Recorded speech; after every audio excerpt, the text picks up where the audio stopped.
श्री स्वामी समर्थ. सर्वांना नमस्कार.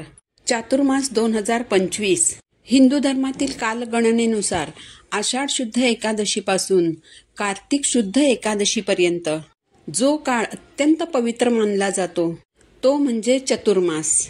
याला चातुर्मास असेही म्हणतात. आषाढी द्वादशीपासून चतुर्मास व्रतास प्रारंभ होतो आणि कार्तिकी द्वादशीस त्याचे उद्यापन करतात.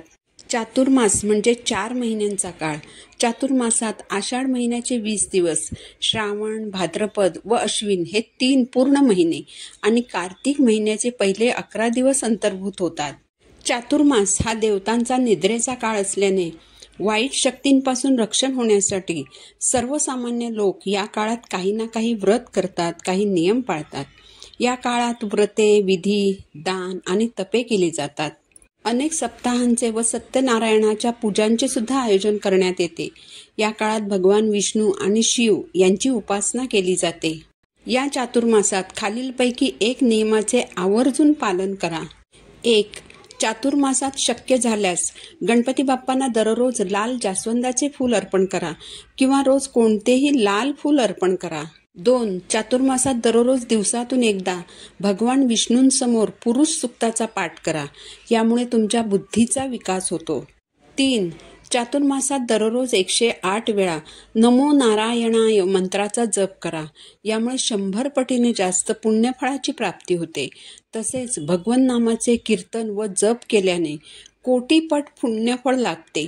4. चातुर्मासात भगवान विष्णू निद्रासनात असले तरी दररोज त्यांची पूजा आराधना करावी.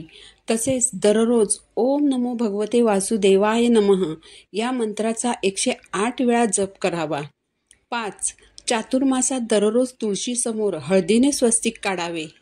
6. दररोज सकाळी आणि संध्याकाळी 20 मिनिटे ध्यान करावं आणि सूर्यनमस्कार करावा. आपण हे करू शकत नसल्यास सत्संगाचा लाभ घ्यावा. 7. या काळात हिंदू धर्मात वर्णिलेल्या संस्कारांपैकी यज्ञोपवीत संस्कार, मुंज, विवाह, दीक्षाग्रहण, यज्ञ, गृहप्रवेश, गोदान इत्यादी शुभकर्म केली जात नाहीत. 8. चातुर्मासात शक्य झाल्यास दररोज संध्याकाळी तुळशीसमोर तुपाचा दिवा लावावा. 9. दररोज सकाळी आणि संध्याकाळी विष्णू सहस्रनाम स्तोत्राचे पठण करावे. त्याचप्रमाणे महादेवांची पूजा करावी, पूर्वजांना नमन करावं. 10. चातुर्मासात दररोज आपल्या देवघरातील देवांसमोर तुपाचा दिवा आवर्जून लावावा. 11. या 4 महिन्यात काही लोक एकभुक्त म्हणजे दिवसातून एकदा, तेही दुपारीच जेवतात. काही स्त्रिया धरणे पारणे नावाचे व्रत म्हणजे 1 दिवस उपवास करतात तर 1 दिवस जेवतात. काही जण निराहार, फळाहार यात शिजवलेले अन्न वर्ज्य असून फक्त दूध, पाणी अथवा फळांचे सेवन करतात. ही सर्व व्रते आरोग्याशी निगडीत असून त्यांनी स्वास्थ्य उत्तम राहते. 12. चातुर्मासात दररोज आवळा रस मिश्रित पाण्याने स्नान करावे. यामुळे नित्य महापुण्याची प्राप्ती होते. 13. संपूर्ण चातुर्मासात भूमिशयन करणाऱ्या मनुष्याला आरोग्य, धन व पुत्रादीची प्राप्ती होते. त्याला कधीही कोड होत नाही. 14. देवशयनी एकादशीला भगवान विष्णू क्षीरसागरात योग निद्रेत जातात. तेव्हा पृथ्वीचा भार भगवान शंकर सांभाळतात. म्हणून चातुर्मासात येणाऱ्या श्रावण महिन्यात भगवान शिवशंकरांची मनोभावे पूजा करावी. जे भक्त श्रावण महिन्यात भगवान शंकर आणि श्रीहरी विष्णूंची मनोभावे पूजा आराधना करतात त्यांच्या आयुष्यातील सर्व संकट भगवान दूर करतात. 15. चातुर्मासात दररोज भगवान शिवशंकरांच्या पिंडीवर दुधाने आणि दह्याने अभिषेक करावा. 16. चातुर्मासात दररोज बादलीत 1-2 बेलपत्र टाकून ओम नमः शिवाय या मंत्राचा 4 ते 5 वेळा जप करून स्नान करावे. यामुळे वात प्रकोप दूर होतो, आरोग्य रक्षण होते. 17. चातुर्मासात अनेक लोक दिवसातून एकदा जेवतात. तसेच व्रतस्थ राहून तामसिक आणि राजसिक भोजनाचा त्याग करतात. या महिन्यात धार्मिक कार्य केल्याने विशेष फळ प्राप्त होते. तसेच भगवान विष्णूंची कृपा प्राप्त होते. 18. चातुर्मासात दररोज भगवान श्रीकृष्ण आणि श्रीहरी विष्णूंना तुळस अर्पण करावी. 19. चातुर्मासात दररोज शक्य झाल्यास 1 माळ गायत्री मंत्राचा जप करावा. 20 या 4 महिन्यात दररोज सकाळी लवकर उठून भगवान विष्णू आणि देवी लक्ष्मीची पूजा अर्चना करावी. दररोज विष्णू सहस्रनाम आणि कनकधारा स्तोत्राचे पठण करावे. 21 4 महिने दररोज महादेवाच्या पिंडीवर 11 किंवा 21 बेलपत्र अर्पण करावीत. तसेच महादेवांना सफेद फूल अर्पण करावे. 22 जर तुमच्या देवघरातील देवांना तुम्ही रोज नैवेद्य अर्पण करीत नसाल तर चातुर्मासातील या 4 महिन्यात अवश्य देवांना नैवेद्य अर्पण करा आणि गाईला घास सुद्धा द्या. 23 चातुर्मासात सुंदरकांड, गीता आणि रामायणाचे पठण करणे माणसाच्या जीवनासाठी खूप फलदायी ठरते. या काळात भजन वगैरे केल्याने सांसारिक अडथळ्यांपासून मुक्ती मिळते असे मानले जाते. वस्त्र, अन्न, धन यांचे दान भक्तीप्रमाणे करावे.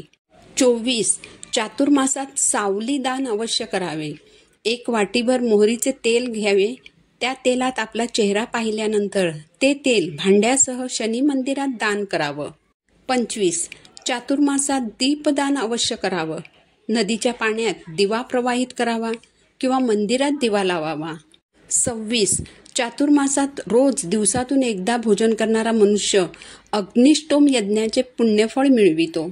चातुर्मासात दोन्ही पक्षांतील एकादशीचे व्रत व उपवास महापुण्यदायी आहे.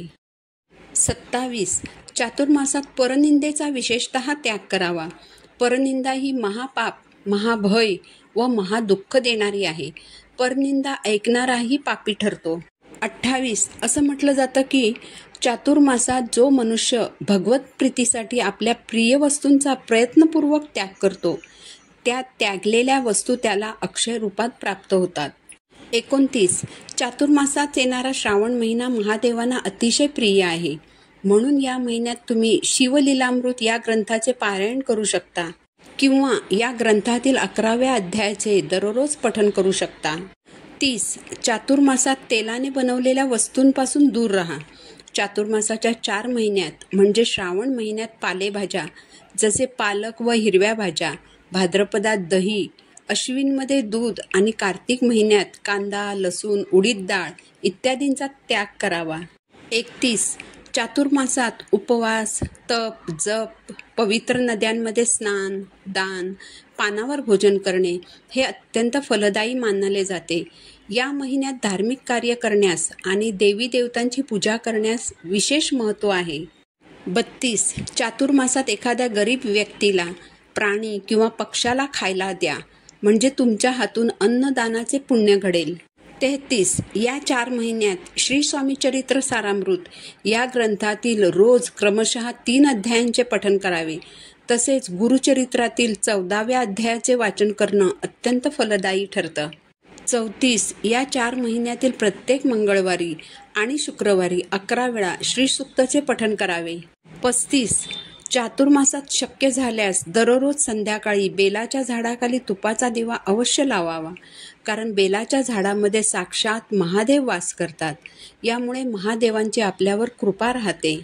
अशा प्रकारे या चातुर्मासात एखाद्या अनुष्ठानाचा नियम करण्यापूर्वी तुम्ही असा संकल्प करा की हा जो चातुर्मास सुरू होत आहे त्यात मी साधनेची संपदा वाढवेन. या जगातील रुपये पैसे तुमची संपदा नाही, तुमचे शरीर ही तुमची संपदा आहे. म्हणून ते राखण्यासाठी साधना करणे ही तुमची संपदा राहील. तुम्ही ही जी संपदा मिळवाल ती हिरावून घेण्याची ताकद साक्षात मृत्यूमध्येही नाही. अशा प्रकारे आपल्या क्षमतेनुसार काही ना काही साधन भजनाचा नियम घ्या. जी वेळ गेली ती गेली, परत येणार नाही.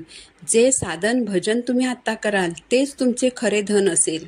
ही साधना केल्यामुळे तुमचे आरोग्य सुधारते, मानसिक पीडा नाहीशी होते, सर्व इच्छा पूर्ण होतात, सर्व प्रकारच्या पापांचा नाश होतो, सर्व प्रकारच्या मानसिक विकारांचा नाश होऊन मानसिक दृढता प्राप्त होते, पूर्वजांचे आशीर्वाद प्राप्त होतात, भगवान विष्णू आणि शिव यांची कृपा प्राप्त होते, आनंद आणि समृद्धीत वाढ होते, घरात बरकत येते, आत्मविश्वास, त्याग, समर्पण आणि संयम ही भावना विकसित होते. या मागचा खरा अर्थ जर बघितला तर तुम्ही देवाच्या सानिध्यात जास्तीत जास्त वेळ राहावे, रोजच्या प्रपंचातल्या विवंचना विसराव्या, मन शांत चित्त व्हावे आणि हाताला देण्याची, दानाची सवय असावी हाच आहे. ते न विसरता हा चातुर्मास फलदायी करूया. श्री स्वामी समर्थ.